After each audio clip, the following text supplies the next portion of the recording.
Sejak suamiku mengaku jadi CEO, suami dan mertuaku tak henti menghinaku. Tapi saat aku datang ke kantornya, Satpam tertawa, ternyata selama ini diam-diam dia berbohong untuk menjebakku. Saat itulah aku memutuskan. Aku akan pura-pura tidak tahu. Aku akan membiarkan mereka menggali lubang mereka sendiri. Dan aku akan memastikan mereka jatuh sedalam-dalamnya. Sebelum ceritanya dimulai, silahkan tulis di kolom komentar dari daerah mana saja teman-teman yang menonton cerita ini. Jangan lupa like dan subscribe agar channel ini bisa semakin berkembang dan bisa mempersembahkan cerita yang lebih menarik lagi.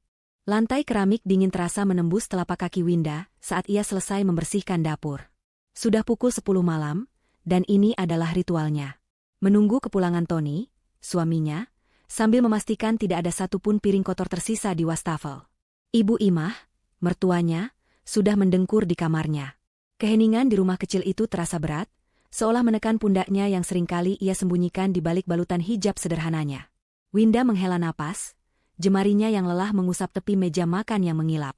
Ia hidup untuk melayani, setidaknya itulah yang selalu didengungkan Ibu Imah di telinganya. Tiba-tiba, suara pintu depan dibanting terbuka. Tony pulang. Tapi langkah kakinya tidak seperti biasa. Jika biasanya langkah itu berat dan lesu, malam ini terdengar hentakan penuh energi yang arogan. Winda buru-buru merapikan jilbabnya dan berjalan ke ruang tamu. Tony berdiri di tengah ruangan, melempar tas kerjanya sembarangan ke sofa. Jasnya, yang selalu tampak sedikit kebesaran, ia lepas dan lempar juga. Wajahnya memerah, tapi bukan karena marah. Itu adalah rona kemenangan yang membuat Winda merasa asing. "Ibu." "Winda," teriak Tony, suaranya menggelegar. Ibu Imah tergopoh-gopoh keluar dari kamar, rambutnya yang kusut ditutupi seadanya dengan ciput tidur. "Ada apa, Tony?" Malam-malam teriak. "Kayak di hutan saja," gerutunya. Tony tidak peduli. Dia membusungkan dadanya, dagunya terangkat tinggi. "Bu," katanya, suaranya bergetar penuh drama. "Mulai hari ini, hidup kita berubah. Anak ibu sudah resmi diangkat menjadi CEO." Hening sejenak. Winda mengerjap, mencoba mencerna informasi itu. "CEO? Tony? Suaminya yang sering mengeluh soal pekerjaannya yang tidak jelas itu?" Ibu Imah menutup mulutnya. Matanya yang tadinya mengantuk kini membelalak lebar. Lalu, dalam satu gerakan teatrikal yang mengejutkan, Ibu Imah menjatuhkan dirinya ke lantai. "Ya Allah! Sujud syukur. Anakku jadi CEO." Ibu Imah benar-benar bersujud di lantai, menangis meraung-raung. "Akhirnya, Tony, akhirnya kamu buktikan siapa kamu. Akhirnya kita bisa keluar dari rumah sempit ini." Tony tertawa, tawa yang besar dan angkuh. Dia menarik ibunya berdiri dan memeluknya. "Tentu saja, Bu. Ibu kira aku main-main selama ini? Ini semua hasil kerja kerasku." Winda berdiri mematung di ambang pintu dapur. Dia ingin merasa bahagia. Sungguh, ini berita baik. Tapi ada sesuatu yang terasa salah. Cara Tony mengumumkannya, reaksi Ibu Imah yang berlebihan. Rasanya seperti menonton adegan sinetron yang sudah dihafal naskahnya. Dia melangkah maju perlahan. "Mas Tony selamat, ya? CEO di perusahaan apa, Mas?" tanyanya lembut. Tony dan Ibu Imah serentak menoleh padanya. Pelukan mereka terlepas. Wajah Ibu Imah yang tadinya basah air mata haru, kini mengeras menjadi cemoohan. Winda, kamu ini memang tidak mengerti apa-apa, ya? Pertanyaanmu itu tidak penting. Yang penting itu suamimu sekarang CEO. Orang besar." Tony mendengus. "Menara Agung. Puas? Sudah, sana buatkan aku kopi. Kopi paling mahal yang kita punya. Aku mau merayakan." Winda mengangguk patuh. "Baik, Mas." Malam itu adalah titik baliknya. Perlakuan mereka yang sebelumnya sudah seringkali dingin, kini berubah menjadi penghinaan terbuka. Saat Winda menyajikan kopi, Ibu Imah langsung mengomentari cangkirnya. "Cangkir begini? Kamu mau bikin malu suamimu? Besok kita beli satu set cangkir porselen impor. Istri CEO tidak boleh pakai barang murahan." Saat makan malam keesokan harinya, Winda memasak rendang, makanan kesukaan Tony. Tapi Tony hanya mengaduk-aduk nasinya. "Masakanmu ini rasa kantin, Winda. Tidak ada levelnya. Besok aku mau makan malam di restoran hotel bintang 5.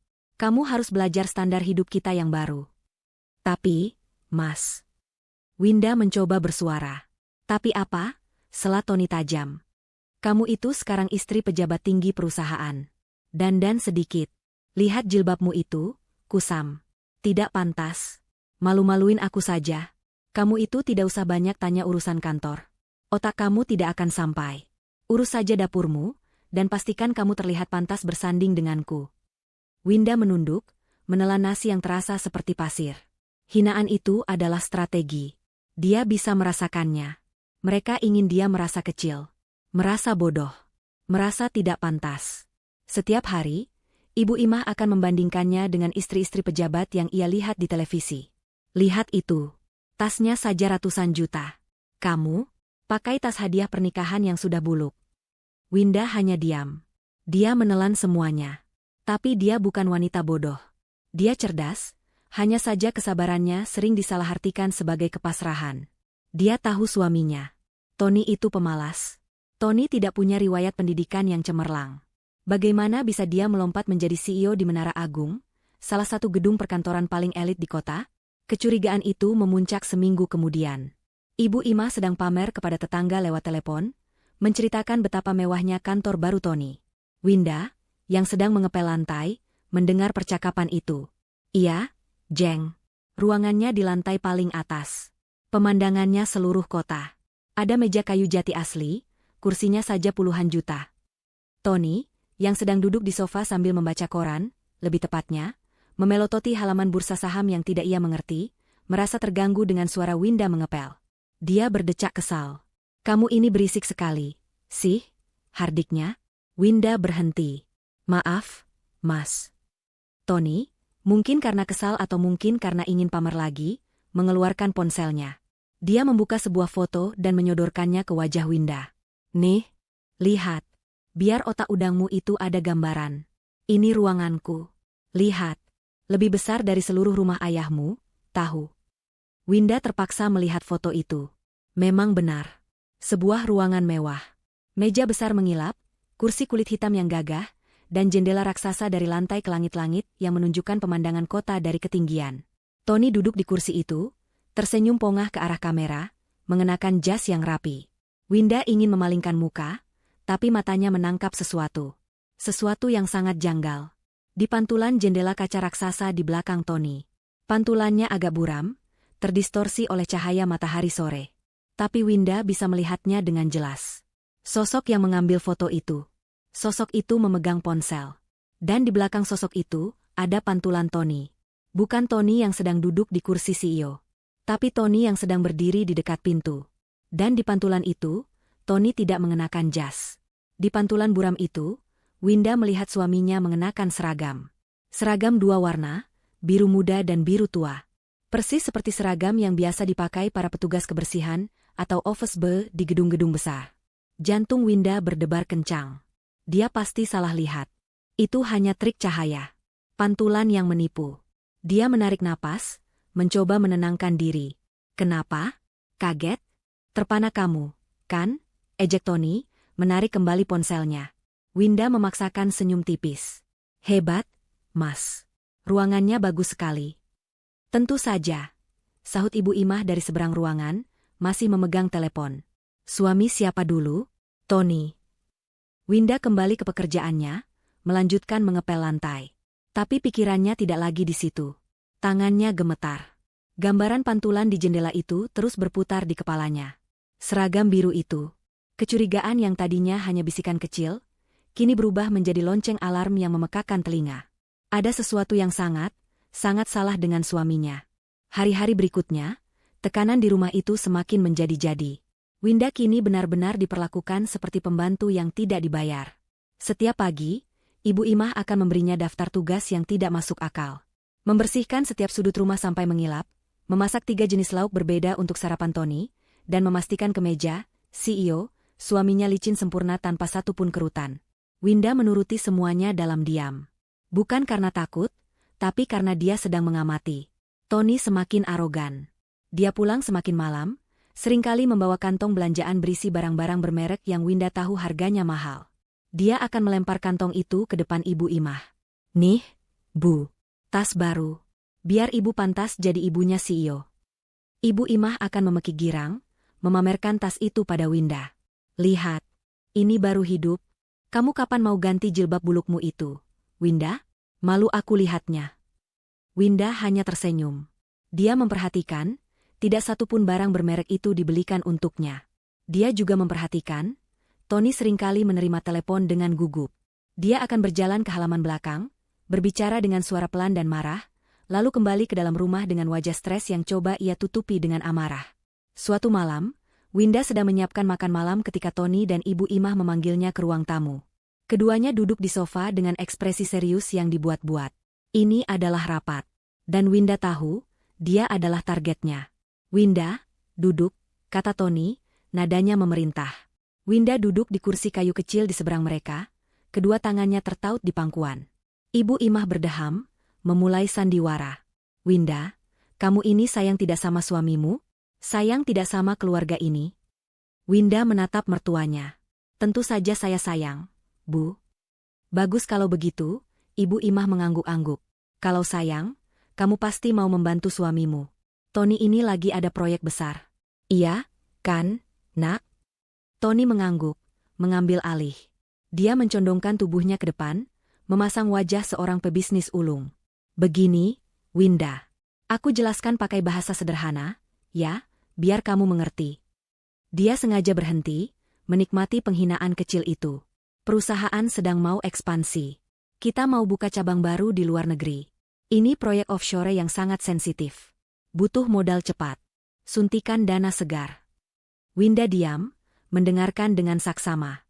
Para investor lama ragu-ragu. Biasa, birokrasi. Nah, aku sebagai CEO, punya kesempatan emas. Aku bisa memasukkan investor baru. Investor pribadi. Keuntungannya sangat besar. Kita bicara soal puluhan miliar dalam 6 bulan. Jantung Winda mulai berdebar lagi. Arah pembicaraan ini sudah bisa ia tebak. Papa kamu, lanjut Tony, matanya menatap Winda tajam. Pak Sanjaya, beliau punya uang, kan? Uangnya banyak. Kebanyakan mengendap di bank. Tidak produktif. Mas, potong Winda, suaranya pelan namun tegas. Maksud Mas? Jangan bodoh, Winda, bentak Ibu Imah, kehilangan kesabarannya. Maksud suamimu itu, minta Papa MU investasi. Masa begitu saja tidak mengerti? Tony mengangkat tangannya, menenangkan ibunya. Bukan minta, Bu. Menawarkan kesempatan emas. Aku butuh 10 miliar. Cepat. Bilang sama Papa MU. Kalau beliau transfer minggu ini, aku jamin, 6 bulan lagi uangnya jadi 20 miliar. Ini win-win solution. Papa MU untung, aku juga bisa mengamankan posisiku sebagai CEO. Winda menatap suaminya. Kebohongan itu begitu nyata. Pantulan seragam OB di foto itu kembali terlintas. Seorang CEO perusahaan raksasa di Menara Agung, yang katanya mau ekspansi ke luar negeri, tapi butuh modal 10 miliar dari mertuanya, dan memintanya lewat istri yang setiap hari ia hina. Ini bukan bisnis. Ini penipuan. Kenapa, Mas? Winda bertanya dengan suara tenang, menahan gemetar. Kenapa perusahaan sebesar itu butuh uang dari Papa? Bukankah perusahaan punya modal sendiri? Punya bank? Wajah Tony memerah padam. Amarahnya meledak. Sudah aku bilang, otak kamu tidak akan sampai. Ini namanya strategi bisnis. Kamu mau menghalangi suamimu sukses. Hah? Kamu mau kita tetap tinggal di rumah peta ini selamanya? Kamu sengaja, kan? Kamu tidak suka aku lebih sukses dari ayahmu. Tony, tenang. Ibu Imah kini ikut panik melihat reaksi Winda yang tenang. Winda, dengar. Ini demi kebaikan kita semua. Kamu tinggal bilang saja ke Papa MU. Apa susahnya? Bilang saja, menantumu ini CEO hebat, mau kasih kesempatan Papa MU jadi lebih kaya. Gampang, kan? Winda menunduk sejenak. Dia menarik napas panjang. Dia tidak bisa melawan mereka sekarang. Tidak di sini. Dia butuh bukti yang lebih kuat. Baik, Mas. Baik, Bu, katanya sambil mengangkat wajah. Dia memasang ekspresi ragu yang dibuat-buat. Nanti Winda coba bicara sama Papa.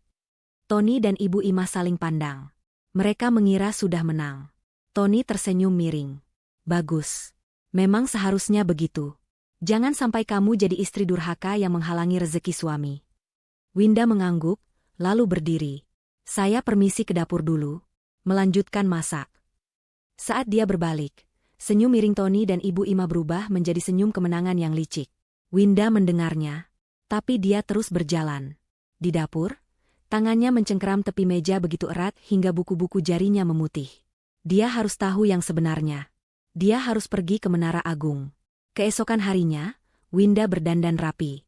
Dia memilih gamis terbaiknya dan hijab berwarna pastel yang bersih. Dia bilang pada Ibu Imah bahwa dia akan pergi ke pengajian di Masjid Agung. Ibu Imah mengizinkannya pergi, sambil mencibir agar Winda mendoakan, proyek besar, suaminya lancar. Winda naik taksi online. Jantungnya berdebar kencang sepanjang perjalanan. Dia merasa seperti mata-mata di film. Takut, tapi juga bertekad bulat. Dia harus melakukan ini, bukan hanya untuk dirinya, tapi untuk ayahnya, Pak Sanjaya, yang sudah bekerja keras seumur hidup. Dia tidak akan membiarkan ayahnya ditipu oleh menantunya sendiri. Taksi berhenti di depan lobi Menara Agung. Gedung itu menjulang tinggi, megah, dan berkilauan di bawah sinar matahari. Kaca-kaca birunya memantulkan langit. Orang-orang berlalu lalang dengan pakaian kerja mahal, langkah mereka cepat dan percaya diri.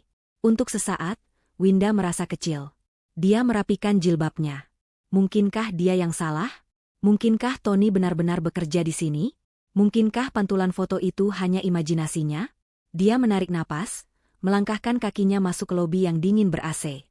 Lantainya terbuat dari marmer impor yang begitu mengilap, hingga dia bisa melihat bayangannya sendiri. Suasananya sibuk namun senyap. Hanya terdengar bunyi ketukan sepatu hak tinggi dan dering lift. Winda berjalan lurus ke meja resepsionis yang panjang dan modern. Seorang wanita muda berpenampilan sangat profesional, menatapnya dengan senyum ramah. "Selamat siang, Ibu. Ada yang bisa saya bantu?" Winda menelan ludah, mencoba membuat suaranya terdengar biasa. "Selamat siang, Mbak. Saya Winda. Saya mau bertemu dengan suami saya, Pak Tony. Beliau CEO di sini." Senyum ramah di wajah resepsionis itu tidak berubah, tapi matanya sedikit mengerut. "Pak Tony? Baik, Ibu. Boleh saya tahu nama lengkap beliau? Dan dari perusahaan apa?" "Tony Firmansyah," kata Winda. "Perusahaannya saya kurang yakin, Mbak. Beliau hanya bilang, beliau CEO di Menara Agung." Resepsionis itu mengangguk paham. Dia mulai mengetik di komputernya. Winda menunggu, jantungnya serasa ingin melompat dari dadanya. Dia memilin-milin ujung jilbabnya. Resepsionis itu menatap layar. Mengerutkan kening. Mengetik lagi. Memeriksa daftar lain. Lalu dia melihat direktori besar di dinding. Dia kembali ke komputernya. Beberapa detik terasa seperti berjam-jam. Akhirnya, resepsionis itu mengangkat wajahnya.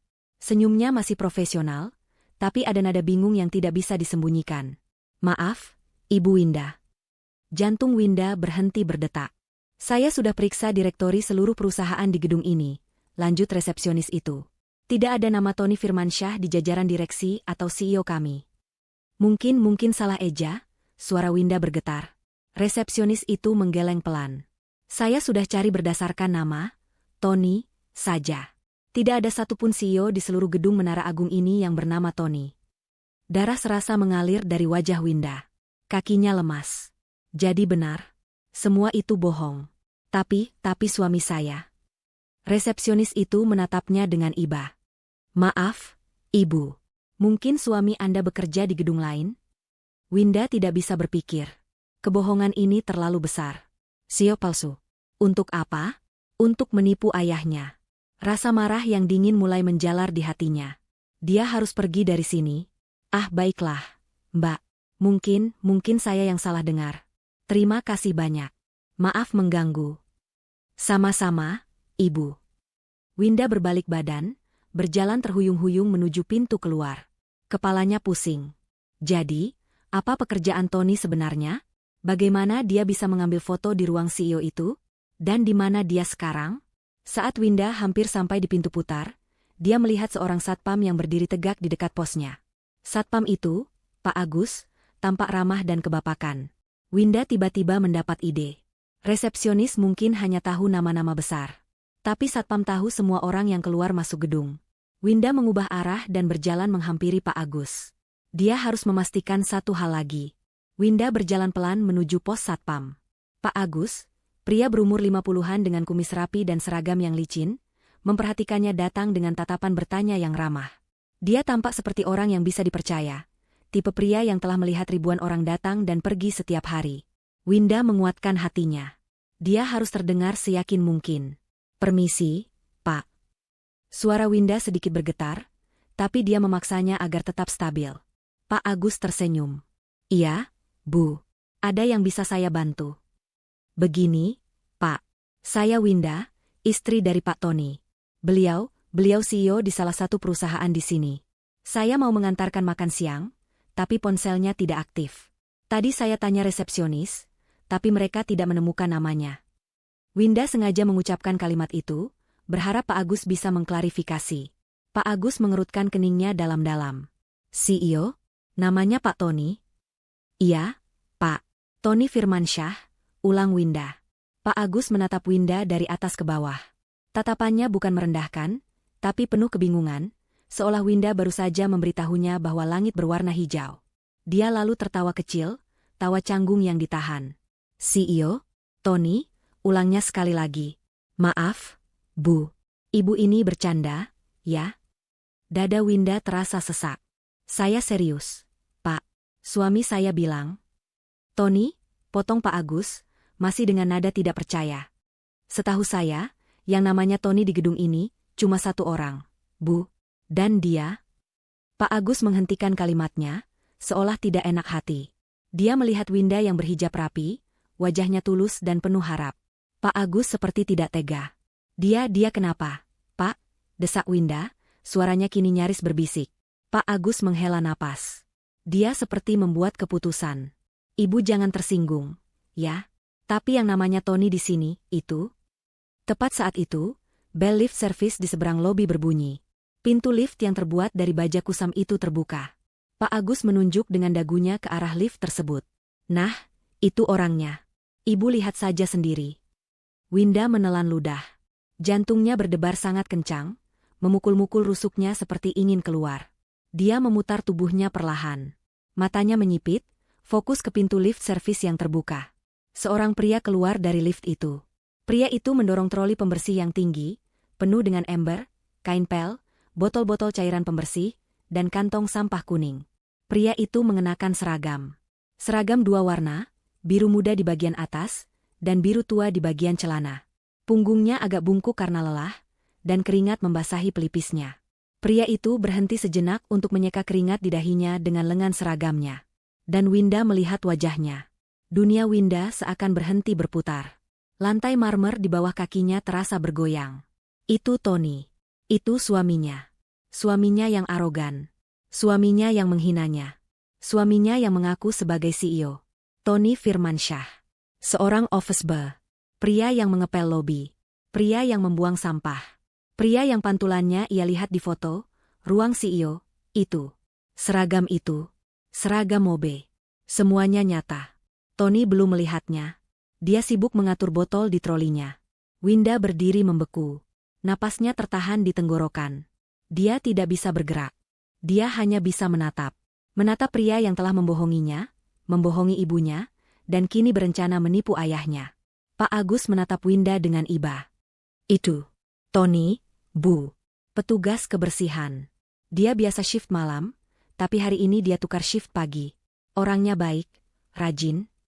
Winda tidak mendengar pujian Pak Agus. Telinganya berdenging. Tepat pada saat itu, seolah merasakan ada yang memperhatikannya, Tony mengangkat kepalanya. Pandangannya menyapu lobi yang ramai. Dan matanya terkunci pada Winda.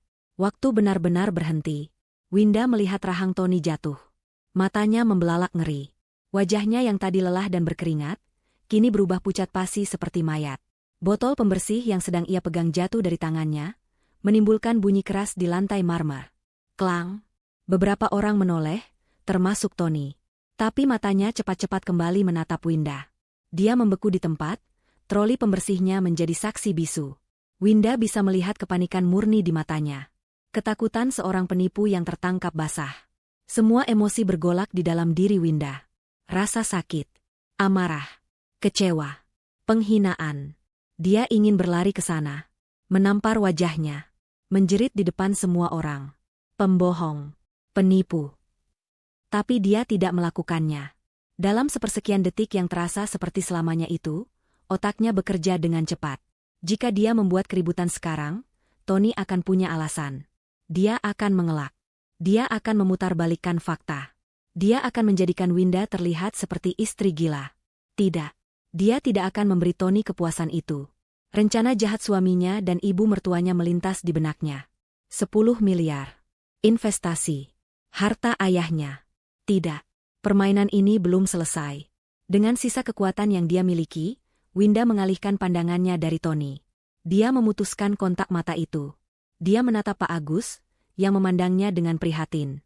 Lalu, Winda melakukan hal yang paling tidak terduga. Dia tersenyum. Senyum tipis yang dipaksakan. "Ah," katanya, suaranya gemetar tapi dia berusaha keras mengontrolnya. "Bukan, Pak. Bukan dia. Saya pasti salah gedung. Maaf, Pak. Suami saya tidak mirip dia."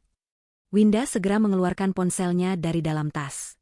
Dia mengangkat ponsel itu ke telinganya, seolah sedang menerima panggilan penting. Dia berbalik badan, memunggungi Tony yang masih mematung di dekat lift service. "Halo?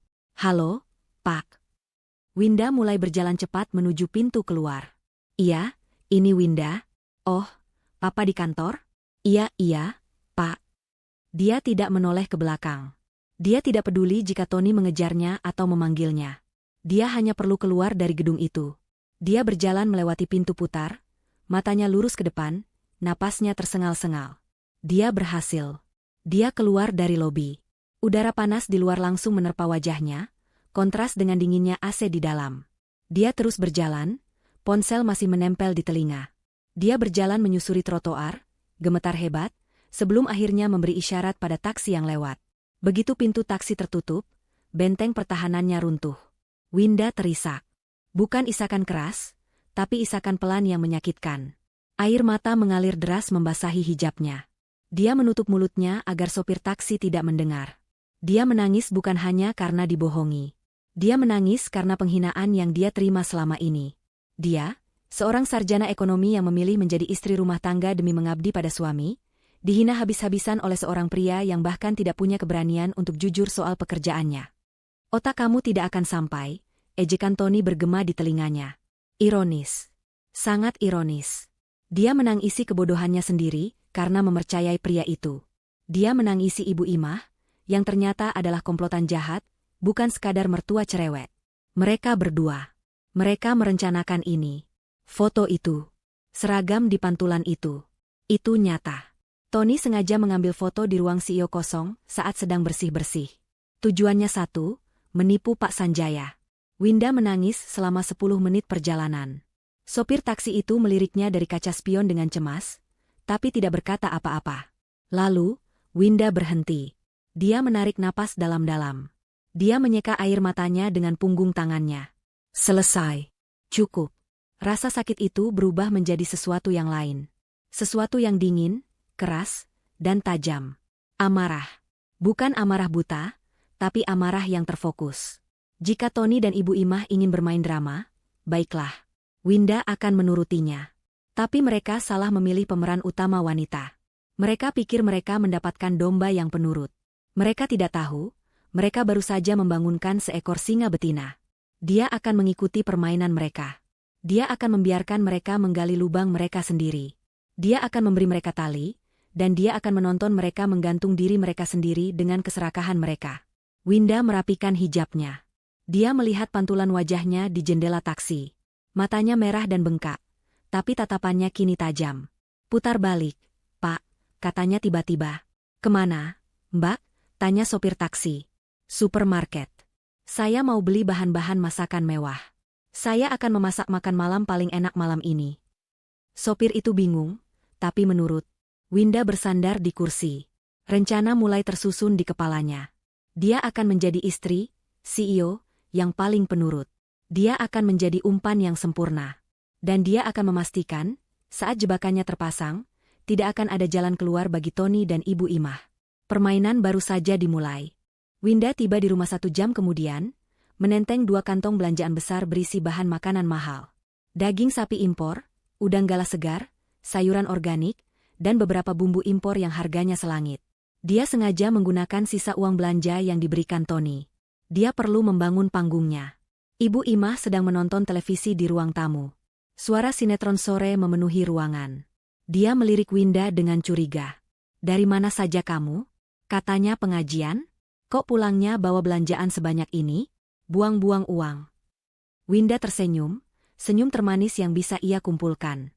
"Ini untuk makan malam, Bu. Spesial. Tadi di pengajian, Ustadzah bilang kita harus memuliakan suami. Apalagi suami Winda sekarang CEO.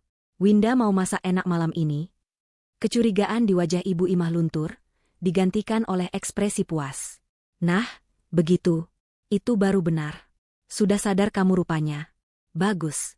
Sana masak yang benar. Jangan sampai keasinan lagi." "Siap, Bu," kata Winda riang, lalu melenggang ke dapur. Di dapur, senyum Winda lenyap. Dia mulai bekerja. Tangannya bergerak cepat dan efisien. Memotong daging, membersihkan udang, meracik bumbu. Tapi pikirannya 1000 kali lebih cepat. Dia menyusun skenario. Dia tahu Tony pasti pulang dengan rasa takut yang luar biasa. Tony melihatnya di lobi. Tony tahu Winda tahu. Atau setidaknya, Tony mengira Winda tahu. Itu adalah keuntungan Winda. Tony pasti sedang panik. Memikirkan kebohongan apalagi yang harus dia ciptakan untuk menutupi kebohongan sebelumnya. Apakah dia harus mengaku? Apakah dia harus marah? Winda tahu suaminya. Tony pengecut. Dia tidak akan mengaku. Dia akan memilih untuk berbohong lagi. Malam itu, Tony pulang sangat larut. Jauh lebih larut dari biasanya. Pukul 11 malam. Winda dan Ibu Imah, yang menggerutu karena harus menunggu lama, sedang duduk di meja makan. Meja itu penuh dengan hidangan mewah yang aromanya memenuhi rumah. Pintu depan terbuka pelan. Tony masuk seperti pencuri. Langkahnya ragu-ragu. Wajahnya kusut dan pucat. Dia jelas tidak menyangka akan melihat Winda dan ibunya masih terjaga, duduk di depan pesta makan malam. Saat melihat Winda, mata Tony memancarkan ketakutan. Dia mengamati wajah istrinya, mencari tanda-tanda kemarahan, kekecewaan, atau tuduhan. Tapi yang dia temukan adalah senyuman Winda. "Mas Tony, sudah pulang?" sapa Winda dengan lembut, seolah tidak ada apa-apa. "Ayo, Mas, makan dulu. Aku masak spesial buat Mas. Pasti capek. Ya, meeting sampai malam." Tony membeku di tempat. Ini adalah reaksi yang paling tidak dia duga. Dia menatap Winda, lalu ke ibunya, lalu ke meja makan. Ibunya tampak sama bingungnya. Kamu masak semua ini?" tanya Tony, suaranya serak. "Iya, dong," sahut Ibu Imah, yang lebih dulu pulih dari kebingungannya. "Winda bilang dia mau memuliakan kamu. Ayo, Tony, cuci kaki tanganmu, kita makan. Ibu sudah lapar dari tadi nungguin kamu." Tony masih menatap Winda. Dia berjalan pelan ke meja makan, tidak melepaskan pandangannya dari istrinya. Dia duduk. Winda segera mengambilkan piring, mengisinya dengan nasi, udang bakar madu, dan tumis daging sapi lada hitam. Dia menyajikannya di depan Tony. "Silakan dimakan, Mas," kata Winda. Tony menelan ludah. Dia bingung setengah mati. Apa yang terjadi? Apakah Winda tidak melihatnya? Apakah dia berhalusinasi di lobi tadi siang? Atau, apakah Winda melihatnya, tapi mengira dia adalah OB yang mirip dengannya? Tony melirik ibunya. Ibu Imah, yang tidak tahu apa-apa soal kejadian di lobi, langsung menyantap makanan dengan lahap. "Wah, enak ini, Winda. Tumben masakanmu benar." Tony mulai makan. Dia makan dalam diam. Pikirannya berkecamuk. Dia harus menguji Winda. "Winda," katanya di sela-sela kunyahan. "Kamu, tadi siang, kemana saja?" Winda mengangkat wajahnya dari piring, menatap Tony dengan mata jernih. "Oh, aku ke pengajian di Masjid Agung, Mas. Seperti yang aku bilang ke ibu." "Kenapa memangnya?" "Tidak," kata Tony cepat. "Tidak apa-apa. Cuma tanya." Dia lega. Sangat lega. Jadi Winda benar-benar tidak melihatnya. Atau mungkin Winda memang ke Masjid Agung dan tidak pernah ke Menara Agung. Resepsionis atau satpam pasti tidak melaporinya. Dia aman. Kebohongannya aman. Aroganinya mulai kembali. Dia sudah lolos dari lubang jarum. Dia merasa tak terkalahkan. Ibu Imah, yang sudah selesai makan, menatap Tony penuh harap. "Jadi bagaimana, Tony? Soal investasi itu? Kapan Winda mau bicara sama ayahnya?" Tony menyeringai. Sekarang saatnya. Dia menatap Winda. Iya, Winda. Bagaimana? Ini kesempatan emas buat Papa MU. Winda meletakkan sendok dan garpunya. Dia menatap Tony dan Ibu Imah bergantian. Inilah saatnya. Dia menarik napas. Dia memasang wajah gembira yang dibuat-buat. Mas, Ibu, katanya dengan suara bergetar haru. Winda punya kabar baik. Tony dan Ibu Imah langsung mencondongkan tubuh ke depan. Mata mereka berbinar. Tadi siang, lanjut Winda, waktu aku di pengajian, aku kepikiran terus soal Mas Tony. Aku bangga sekali sama Mas. Jadi, aku telepon Papa. Jantung Tony berdebar. Ini dia. Aku telepon Papa. Ulang Winda, nyaris memekik. Aku ceritakan semuanya. Aku bilang suamiku sekarang CEO hebat di Menara Agung. Aku bilang Mas Tony lagi ada proyek besar mau ekspansi ke luar negeri. Lalu Papa MU bilang apa? Desak Ibu Imah tidak sabar, mencengkeram lengan Tony. Winda tersenyum lebar. Papa senang sekali, Mas. Papa terharu. Beliau bilang, akhirnya, Winda, suamimu membuktikan dia menantu yang hebat. Papa bilang beliau bangga sekali sama Mas Tony. Wajah Tony memerah karena bangga. Seringai sombongnya merekah. Dia menepuk dadanya. Tentu saja. Siapa dulu? Iya, kan? Aku bilang juga apa? Timpal Ibu Imah, tertawa melengking. Dan soal investasi itu. Winda sengaja menggantung kalimatnya. Ruangan itu hening. Papa bilang. Lanjut Winda, Papa mau investasi besar. Berapa? Teriak Ibu Imah dan Tony hampir bersamaan. Papa tidak sebut angkanya, tapi beliau bilang, investasi besar. Papa percaya penuh sama Mas Tony, kata Winda. Tony rasanya ingin melompat dari kursinya. Dia berhasil. Dia akan kaya. Dia memandang ibunya, dan mereka berdua berbagi tawa kemenangan yang rakus. Mereka berhasil menipu si bodoh Winda dan si tua bangka Pak Sanjaya. Winda menunggu tawa mereka reda. Lalu dia menjatuhkan umpan terakhirnya. Tapi, tawa mereka langsung berhenti. Tapi apa? Tanya Tony tajam. Winda memasang wajah sedikit cemas. Papa orangnya kan teliti sekali, Mas. Beliau bilang, beliau mau investasi, tapi beliau mau lihat dulu kantor Mas. Wajah Tony dan Ibu Imah menegang. Bukan cuma itu, tambah Winda cepat-cepat. Beliau mau ketemu langsung sama Mas Tony di kantor Mas. Minggu depan. Beliau mau serahkan ceknya langsung di sana, sebagai simbol kepercayaan. Keheningan total melanda meja makan. Tony menatap Winda. Sisa-sisa kecurigaannya tadi siang kini lenyap total, digantikan oleh kepanikan baru. Ketemu di kantor? Minggu depan? Bagaimana caranya? Winda menatap suaminya dengan tatapan polos penuh dukungan. Mas tidak apa-apa, kan? Papa cuma mau yakin, katanya. Wajar. Kan?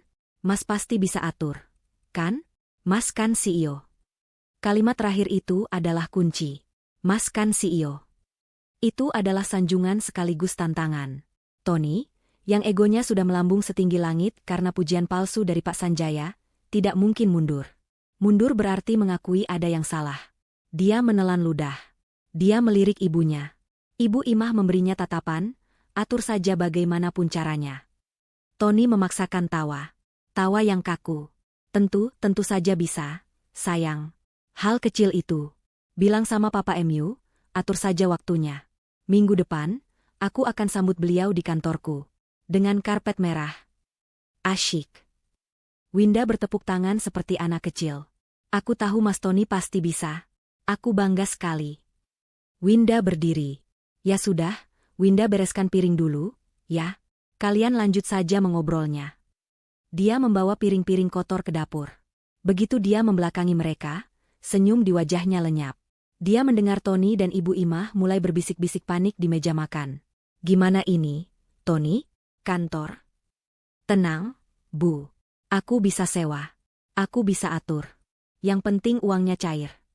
Winda tersenyum sinis sambil mencuci piring. Jebakan telah dipasang. Waktu telah ditentukan. Dia memberi mereka waktu 1 minggu. 1 minggu bagi mereka untuk menyiapkan panggung sandiwara terbesar mereka. Dia mengeringkan tangannya. Dia berjalan ke kamarnya, meninggalkan suami dan mertuanya yang sedang menyusun skenario penipuan mereka. Winda menutup pintu kamarnya pelan. Dia menguncinya. Dia duduk di tepi tempat tidur. Dia mengambil ponselnya. Dia membuka kontak ayahnya. Dia tidak akan menelepon. Terlalu berisiko. Dia mengetik sebuah pesan singkat. Pak, Tony dan ibunya berencana menipu papa. Mereka butuh 10 miliar. Mereka akan mengundang papa ke kantor Tony minggu depan. Aku mohon, Pak, ikuti permainanku. Jangan bereaksi apa-apa dulu. Pura-pura tertarik. Winda punya rencana. Dia menekan tombol kirim. Pesan terkirim. Winda menatap ponselnya. Sekarang, dia tidak sendirian lagi. Sang sutradara sudah memberi arahan. Para aktornya sedang panik berlatih. Dan penonton utamanya, Pak Sanjaya, baru saja membeli tiket untuk pertunjukan barisan depan. Pesan Winda terkirim. Detik berikutnya, balasan dari ayahnya masuk. Hanya satu kata, hati-hati. Papa ikut. Jantung Winda sedikit tenang. Dia tidak sendirian. Di ruang tamu, suasana tegang. Begitu Winda masuk ke kamar, Ibu Imah langsung menatap Tony dengan panik. Tony, bagaimana ini? Kantor? Minggu depan? Kamu gila menyetujuinya. Tony mengusap wajahnya kasar. Dia juga panik, tapi egonya yang sudah terlanjur melambung tinggi melarangnya untuk mundur. Tenang, Bu, tenang. Aku bisa atur. Atur bagaimana? Desis Ibu Imah. Kita mau tunjukkan apa? Lobi Menara Agung? Terus bilang kamu CEO-nya? Begitu Pak Sanjaya tanya ruanganmu, kita mau bilang apa? Lagi direnovasi? Bukan, bentak Tony. Ibu pikir aku sebodoh itu? Aku tidak akan pakai Menara Agung. Terlalu berisiko. Si Winda bisa-bisa nekat ke sana lagi, atau Pak Sanjaya tanya resepsionis. Habislah kita. Tony mondar-mandir di ruang tamu sempit itu. Otaknya bekerja keras. Dia harus terlihat profesional. Dia butuh kantor sungguhan. Aku akan sewa virtual office, katanya tiba-tiba. Bukan, yang lebih bagus. Servicet office. Kantor siap pakai yang mewah. Kita sewa untuk 1 hari. Banyak di pusat bisnis. Ibu Imah terdiam, memproses ide itu. Sewa? Pakai uang apa? Daun? Itu masalahnya, gerutu Tony. Pasti mahal. Belum lagi, aku harus bayar beberapa orang. Bayar orang? Tentu saja, Bu. Masa CEO sendirian di kantor? Aku butuh sekretaris palsu. Manajer keuangan palsu. Biar Pak Sanjaya yakin. Aku bisa panggil Riko dan Bima. Mereka pasti mau asal dibayar. Ibu Imah memijat pelipisnya. Rencana ini semakin rumit dan semakin mahal. Tapi bayangan 10 miliar, uang tunai dari Pak Sanjaya, membuat matanya kembali berbinar. Keserakahan mengalahkan ketakutannya. Ya sudah. Lakukan. Berapa biayanya? Ibu ada simpanan sedikit. Cincin kawin ibu. Jual saja. Tony mendengus. Cincin kawin ibu paling laku berapa? Tidak akan cukup. Kita butuh uang besar. Uang cepat. Tony berhenti mondar-mandir. Dia menatap ponselnya. Ada satu cara. Cara yang berisiko, tapi paling cepat. Keesokan paginya, Winda bersikap seperti biasa. Dia membuat sarapan, membersihkan rumah, dan melayani suami serta mertuanya dengan senyum patuh. Dia pura-pura tidak mendengar suara bisik-bisik tegang dari kamar Ibu Imah tadi malam.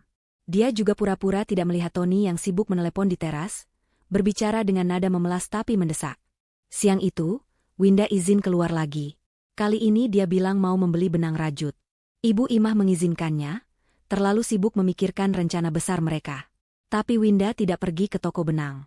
Dia kembali ke Menara Agung. Dia menemui Pak Agus, sang satpam, di posnya. Pak Agus, sapa Winda lembut. Pak Agus tampak kaget melihatnya. Loh, Ibu ada apa lagi? Winda mengeluarkan amplop berisi uang kopi yang lumayan tebal. Dia memberikannya pada Pak Agus. Pak, saya tahu suami saya bohong. Saya tahu dia OB di sini. Pak Agus menatap amplop itu, lalu menatap Winda. Dia tidak menerimanya. Tidak usah, Bu. Saya kasihan sama Ibu. Pak, tolong terima, desak Winda. Saya bukan minta Bapak berbohong. Saya cuma minta informasi. Saya harus melindungi ayah saya. Suami saya, dia berencana menipu ayah saya. Mendengar kata, menipu, raut wajah Pak Agus mengeras. Dia benci ketidakadilan. Dia akhirnya mengangguk pelan dan menerima amplop itu. Apa yang perlu Ibu tahu? Foto itu, kata Winda. Foto dia di ruang CEO. Apa dia sering melakukannya? Pak Agus menghela napas. Oh, si Tony. Dia memang sering bikin ulah. Sering sekali kami pergoki dia foto-foto di ruang meeting Dewan Direksi di lantai 30 kalau sudah malam. Waktu kantor kosong. Dia bilang untuk pamer ke pacarnya. Ternyata untuk menipu istri sendiri. Kurang ajar. Winda mengepalkan tangannya. Terima kasih, Pak. Informasi ini sangat berharga. Winda bergegas pergi. Tujuannya berikutnya adalah toko elektronik. Dia menggunakan uang simpanan rahasianya, uang pemberian ayahnya jauh sebelum dia menikah. Dia membeli alat perekam suara digital terkecil namun paling sensitif yang bisa dia temukan. Malam itu, saat Tony dan Ibu Imah sedang fokus menonton televisi, Winda diam-diam menyelipkan alat perekam itu di bawah sofa ruang tamu, menempelkannya di rangka kayu, tersembunyi dengan sempurna. Tepat seperti dugaannya. Setelah dia pura-pura tertidur di kamar, Tony dan Ibu Imah memulai rapat mereka di ruang tamu. Winda tidak bisa tidur. Dia menunggu fajar.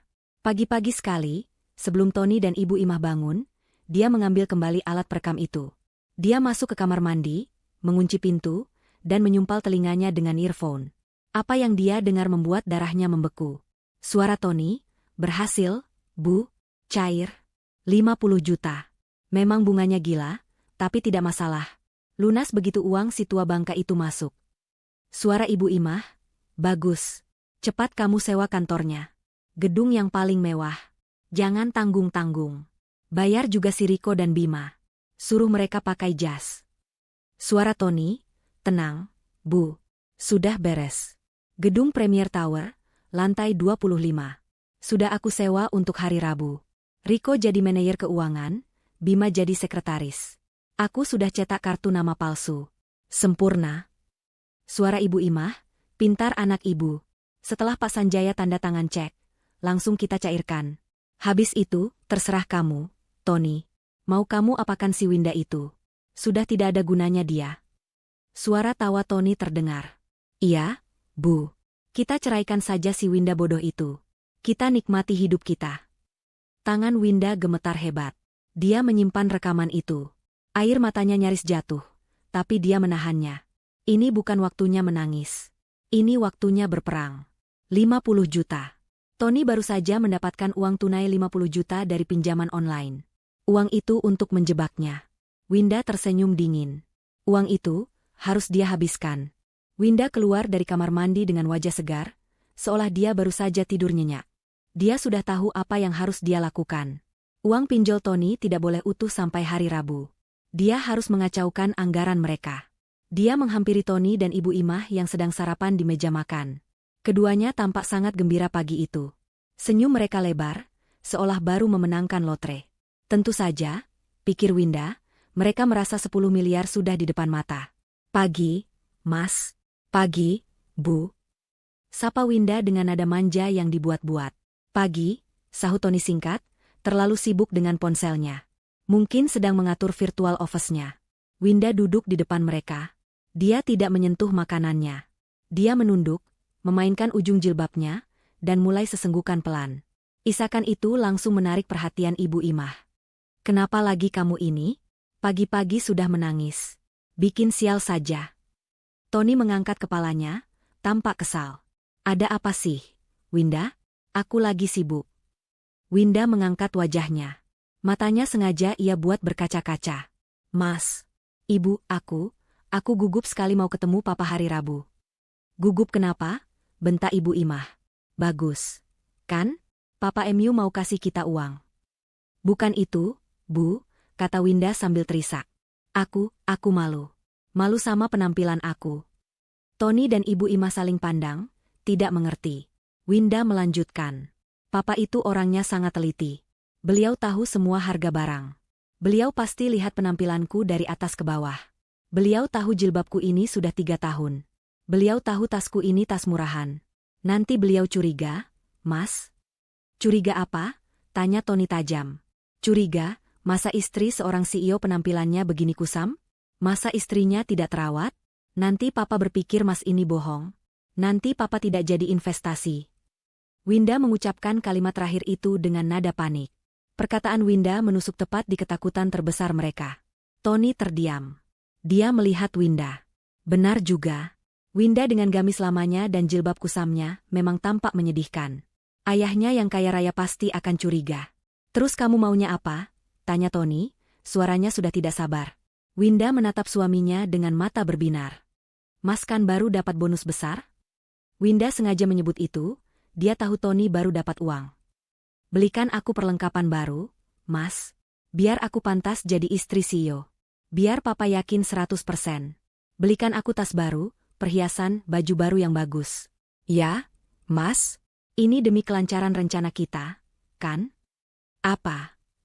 Wajah Tony memerah. Uang. Lagi-lagi uang. Kamu gila? Aku tidak punya uang untuk foya-foya. Uang itu untuk operasional kantor. Operasional apa? Tanya Winda polos. Kantor Mas kan sudah besar. Kamu tidak mengerti, bentak Tony. Tapi di luar dugaan, Ibu Imah menepuk paha Tony. Tony, tunggu, katanya pelan. Ibu Imah menatap Winda, berpikir keras. Otak liciknya bekerja. Benar juga kata Winda. Ibu, pekik Tony, tidak percaya ibunya memihak Winda. Dengar dulu, potong Ibu Imah. Penampilan Winda itu penting. Itu bagian dari presentasi kita. Pak Sanjaya itu orang kaya, matanya jeli. Kalau dia lihat anaknya masih pakai barang buluk, dia pasti berpikir bisnis kamu belum stabil. Dia bisa ragu. Kita tidak boleh gagal di detik-detik terakhir. Winda dalam hati bersorak. Keserakahan Ibu Imah adalah sekutu terbaiknya. Ibu Imah menatap Tony. Belikan. Turuti saja maunya. Anggap saja ini investasi tambahan. Setelah 10 miliar cair, kamu bisa beli pabrik tasnya sekalian. Tony tampak frustrasi. Dia terjebak. Dia baru saja dapat 50 juta. Dia tidak bisa bilang tidak punya uang. Di satu sisi, dia harus menyewa kantor dan aktor. Di sisi lain, dia harus mendandani istrinya agar penipuan ini terlihat meyakinkan. Arg. Baiklah, teriak Tony sambil membanting sendoknya. Baik.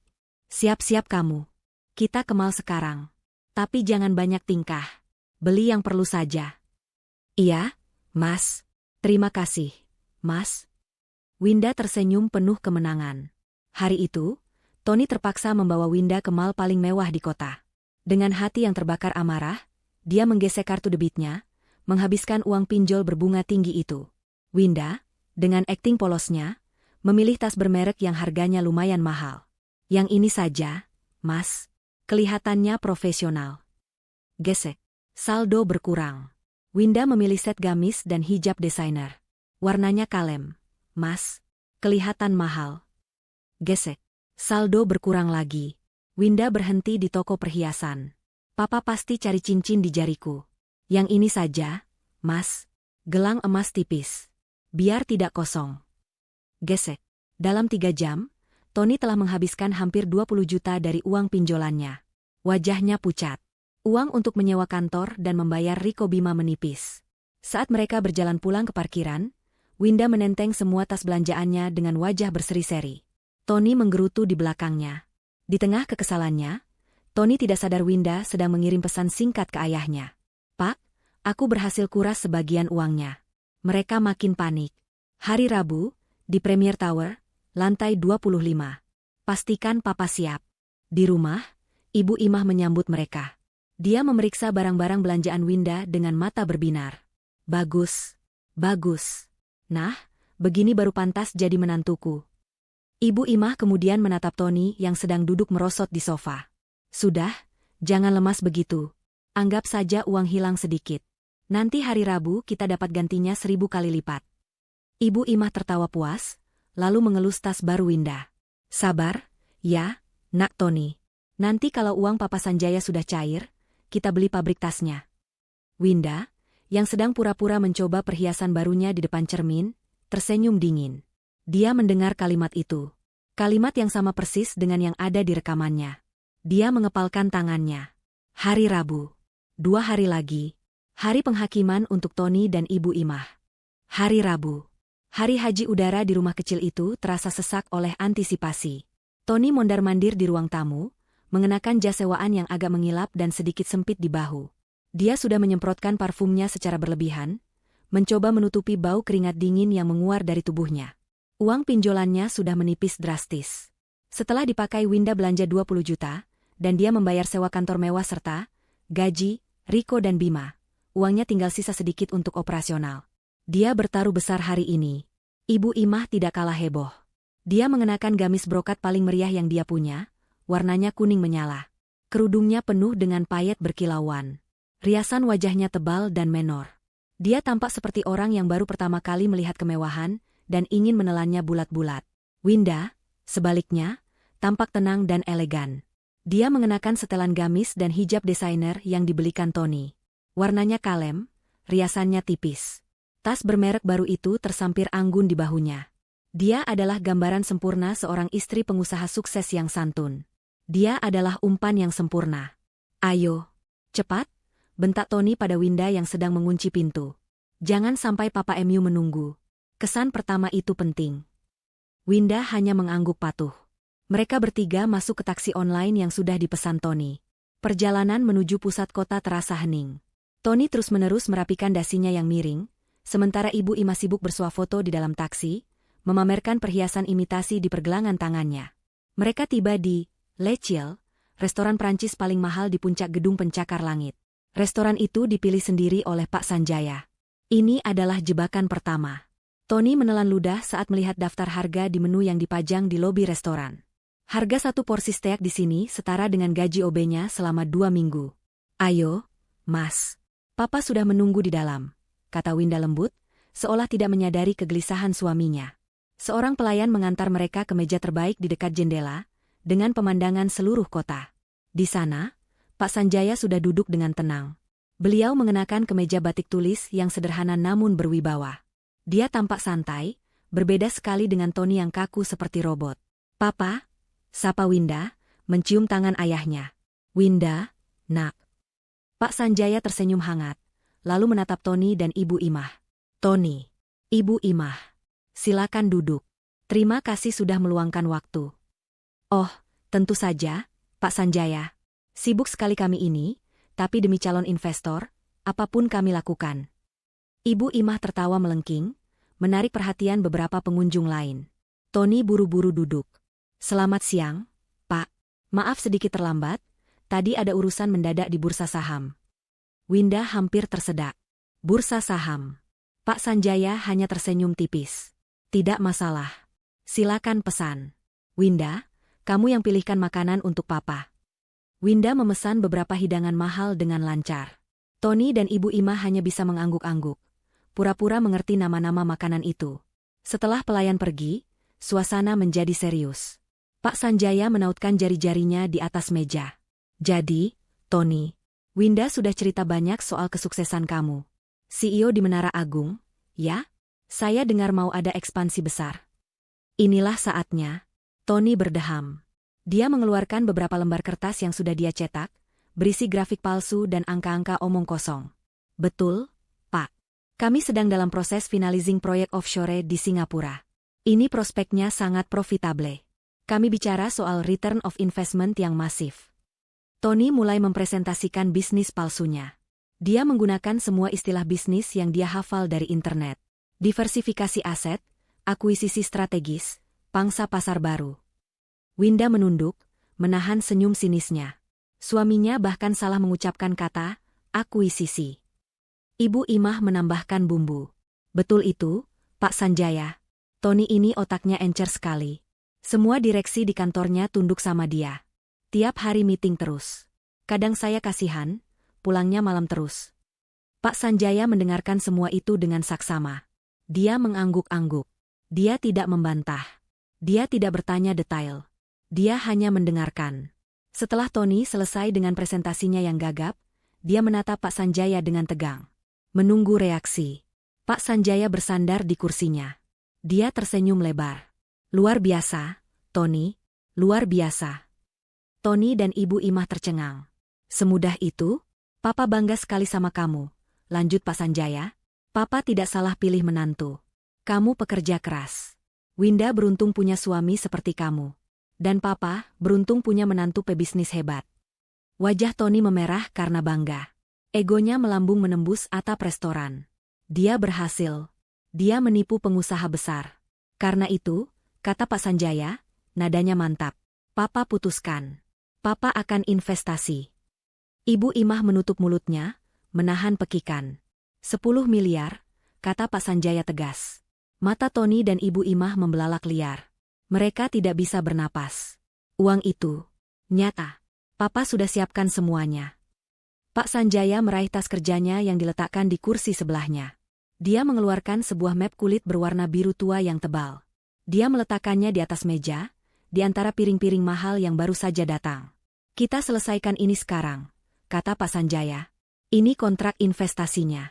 Setelah ini, kita bisa langsung ke kantor kamu di Premier Tower untuk serah terima simbolis. Kan? Kamu sudah siapkan semuanya? Tony, yang masih terhipnotis oleh angka 10 miliar, mengangguk cepat. Tentu, Pak. Sudah siap. Tim saya sudah menunggu di kantor. Bagus. Pak Sanjaya membuka map itu. Silakan dibaca dan ditandatangani, CEO Tony. Tony menatap lembaran kontrak di atas meja. Tangannya gemetar hebat. Ini dia. Puncak dari semua kebohongan dan sandiwaranya. 10 miliar. Dia bisa merasakan tatapan ibunya yang penuh keserakahan, mendesaknya untuk cepat. Dia meraih pulpen mahal yang disodorkan oleh Pak Sanjaya. Dia membuka halaman terakhir, mencari tempat tanda tangan. Tunggu. Suara tenang Pak Sanjaya menghentikan gerakan tangan Tony. Tony mendongak.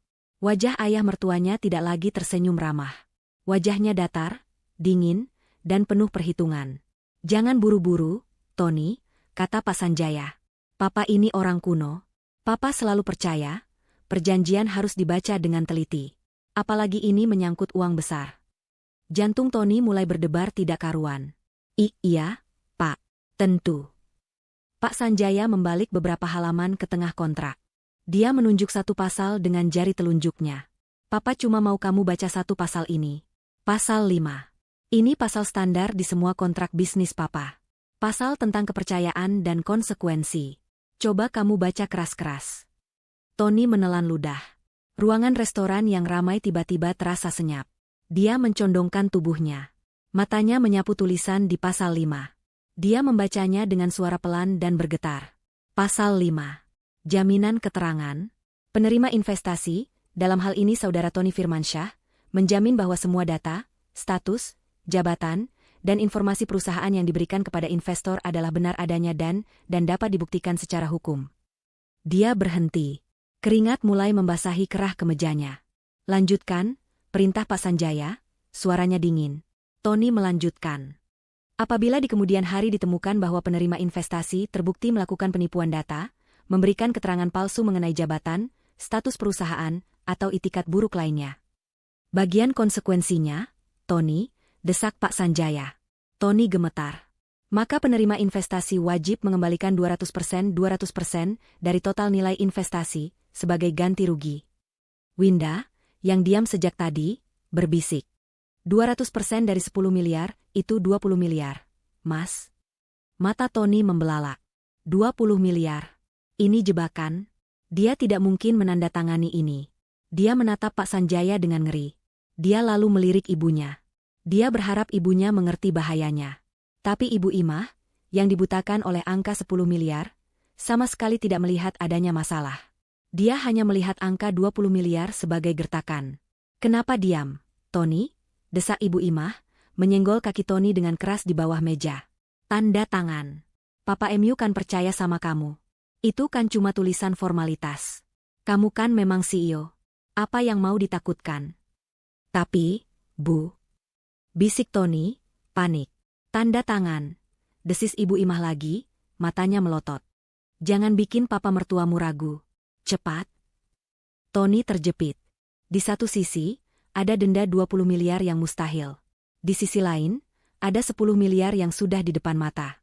Jika dia mundur sekarang, Pak Sanjaya pasti curiga. Penipuannya akan terbongkar sia-sia.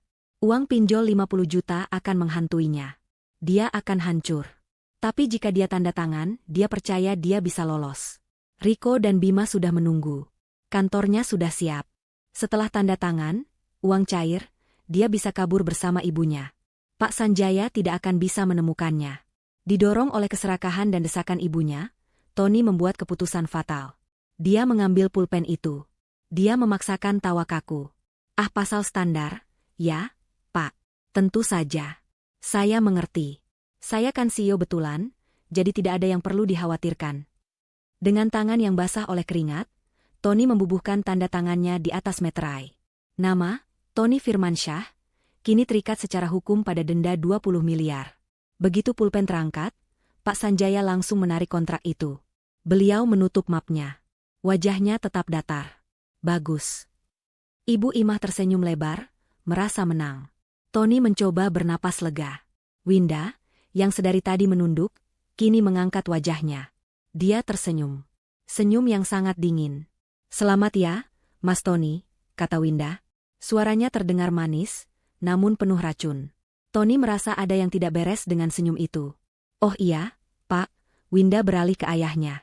Untuk merayakan penandatanganan ini, kita harus sekarang juga ke kantor Mas Tony di Premier Tower, kan? Untuk serah terima simbolisnya. Tentu, kata Pak Sanjaya sambil berdiri. Dan seperti janji Winda, tambah Winda, matanya menatap lurus ke arah Tony. Aku sudah panggil beberapa teman papa. Biar mereka bisa meliput kesuksesan Mas. Tony dan Ibu Imah membeku. Mi media? Tanya Tony, suaranya tercekat. Winda tersenyum. Bukan sembarang media, Mas. Aku panggil tim pengacara papa. Dan beberapa wartawan dari koran bisnis. Mereka sudah menunggu kita di lobi Premier Tower. Sekarang. Media? Wartawan? Wajah Tony berubah pucat pasi. Dia menatap Winda dengan ngeri, lalu beralih ke Pak Sanjaya. Ibu Imah, yang tadinya tersenyum penuh kemenangan, kini membeku. Riasan menornya tiba-tiba terlihat retak. Kenapa harus panggil wartawan? Tanya Tony, suaranya tercekat. Ini kan acara keluarga, Pak. Pak Sanjaya tersenyum tipis. Kenapa tidak, Tony? Bukankah ini pencapaian besar? CEO muda, proyek internasional. Papa pikir kamu akan senang. Papa ingin seluruh dunia tahu betapa hebat menantu papa. Winda menambahi dengan nada polos yang menusuk. Iya, Mas. Biar semua orang tahu. Biar semua teman arisan Ibu Imah lihat. Biar semua tetangga kita tidak bisa meremehkan kita lagi. Tony dan Ibu Imah terjebak. Menolak kedatangan media berarti mengakui ada yang disembunyikan. Menerimanya berarti bunuh diri massal. Tapi penipuan sudah terlanjur berjalan sejauh ini. Uang pinjaman sudah dihabiskan. Kontrak 20 miliar sudah ditandatangani. Mundur sekarang tidak ada gunanya. Tentu saja, kata Tony, memaksakan tawa yang terdengar seperti orang tercekik. Tentu saja saya senang. Ayo kita ke Premier Tower. Tim saya sudah menunggu. Perjalanan dari restoran mewah ke Premier Tower adalah perjalanan terburuk dalam hidup Tony dan Ibu Imah. Mereka duduk di kursi belakang taksi, sementara Winda dan Pak Sanjaya duduk tenang di mobil terpisah di depan mereka. Ibu Imah tidak lagi bersuah foto. Dia mencengkeram lengan Tony begitu erat, hingga kukunya membenam. Tony, bagaimana ini, wartawan? Bisik Ibu Imah panik, bibirnya gemetar. Kamu yakin Rico dan Bima bisa akting? Diam, Bu, desis Tony. Keringat dingin membanjiri seluruh tubuhnya. Jas sewaannya terasa mencekik. Sudah terlanjur? Kita ikuti saja. Yang penting cek 10 miliar itu cair. Setelah itu kita kabur. Peduli setan dengan wartawan. Premier Tower menjulang lebih angkuh dari Menara Agung. Lobinya berlapis marmer hitam yang mewah.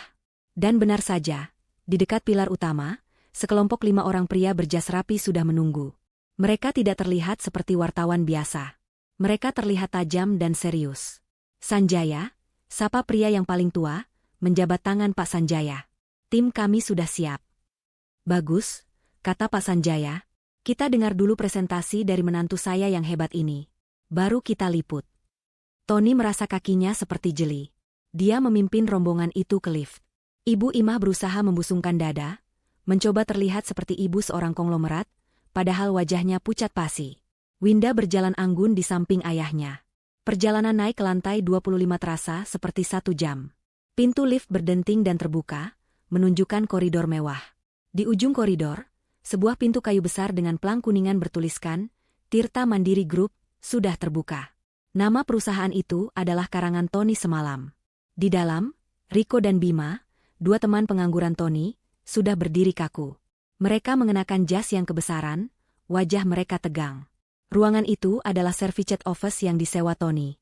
Mewah, tapi terasa kosong dan baru. "Selamat siang, Pak Tony," sapa Riko dengan suara dibuat-buat. "Selamat datang, Pak Sanjaya. Bapak-bapak." Ibu Imah menghela napas lega. Setidaknya panggungnya terlihat meyakinkan.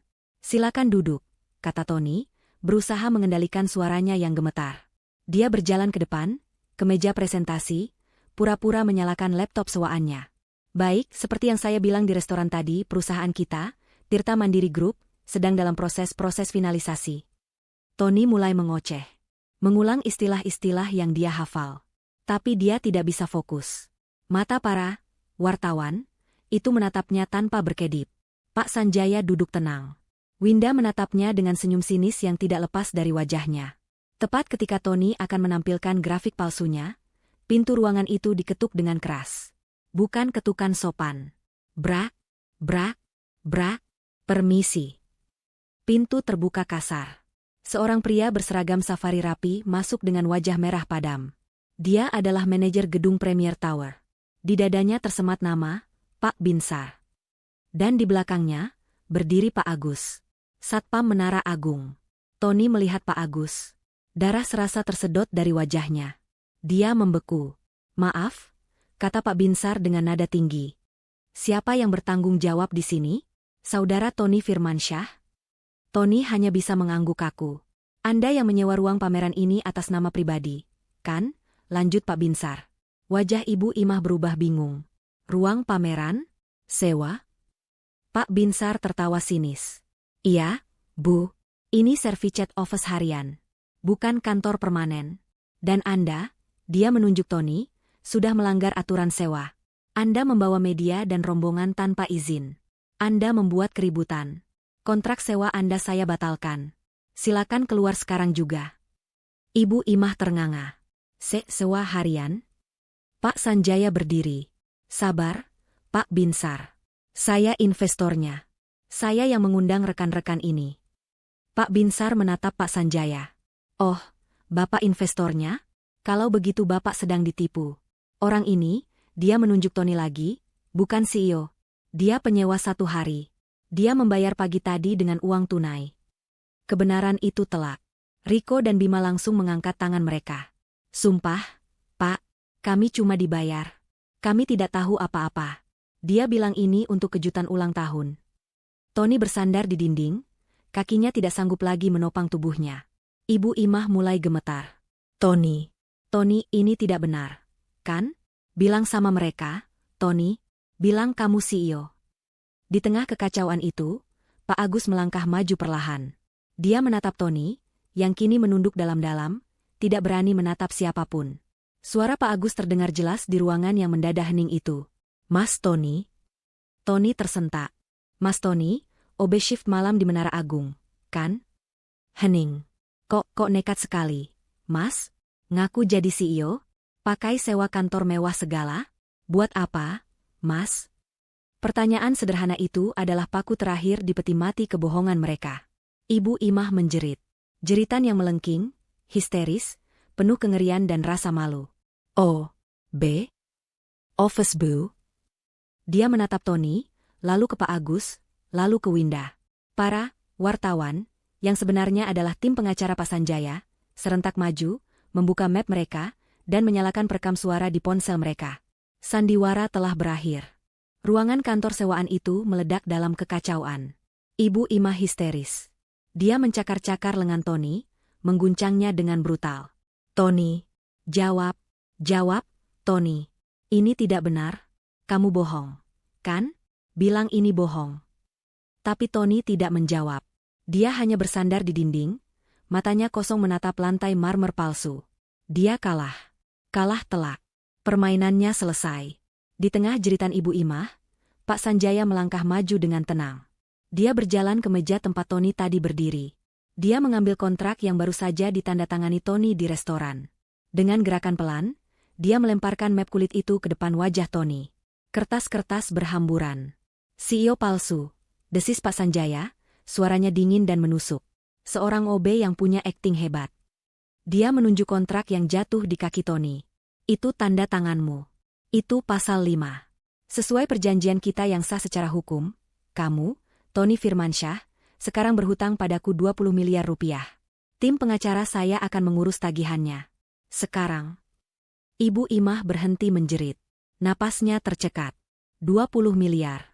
Angka itu menghantamnya seperti palu godam. Masih mau mengelak, Mas? Suara Winda terdengar tenang. Dia berdiri di samping ayahnya. Semua mata tertuju padanya. Wajahnya yang tertutup hijab tidak menunjukkan emosi, tapi matanya berkilat tajam. Masih mau bilang Ibu Imah tidak tahu apa-apa? Masih mau bilang ibu hanya korban? Winda mengeluarkan ponselnya. Dia menekan satu tombol. Sabar, Bu. Nanti kalau uang Papa Sanjaya sudah cair, kita beli pabrik tasnya. Suara Ibu Imah sendiri, hasil rekaman Winda, memenuhi ruangan itu. Ibu Imah membeku. Winda menekan tombol lagi. Iya, Bu. Kita ceraikan saja si Winda bodoh itu. Sudah tidak ada gunanya dia. Suara tawa Tony yang angkuh, yang direkam Winda dari balik pintu kamar, kini terdengar mengerikan di ruangan itu. Rekaman itu adalah bukti final. Bukti adanya niat jahat. Bukti adanya persekongkolan. Riko dan Bima, yang melihat kesempatan untuk menyelamatkan diri, langsung bersuara. Kami bersaksi, Pak. Mereka merencanakan ini. Kami dipaksa ikut. Wajah Ibu Imah berubah dari pucat menjadi kelabu. Dia menatap Winda dengan kebencian murni. Dia sadar. Wanita berhijab yang dia anggap bodoh, polos, dan penurut ini telah menghancurkannya. Kamu. Desis Ibu Imah. Kamu menjebak kami. Aku hanya memberikan tali, jawab Winda dingin. Kalian sendiri yang mengikat leher kalian dengan keserakahan. Tepat saat itu, pintu ruangan kembali terbuka. Kali ini, bukan Pak Binsar. 3 pria berbadan besar dan berwajah keras masuk. Mereka melihat keramaian itu, tapi tatapan mereka terkunci pada satu orang. Tony Firmansyah, kata pemimpin mereka. Pinjaman online 50 juta. Jatuh tempo hari ini. Bunganya sudah jalan. Bayar sekarang. Ini adalah pukulan terakhir. Debt collector. Windalah yang memberitahu mereka kapan dan di mana Tony akan berada, dengan janji palsu bahwa Tony akan mendapat uang besar hari ini. Tony terkepung. Di satu sisi, pengacara menuntut 20 miliar. Di sisi lain, debt collector menuntut 50 juta. 2 orang petugas polisi berseragam, yang telah dihubungi oleh tim pengacara Pak Sanjaya, akhirnya tiba.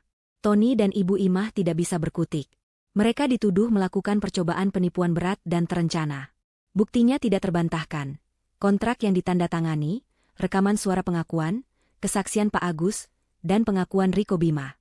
Saat Tony dan Ibu Imah digiring keluar dari kantor sewaan itu, mereka benar-benar hancur. Ibu Imah tidak lagi histeris, dia hanya menangis tanpa suara, riasannya luntur berantakan.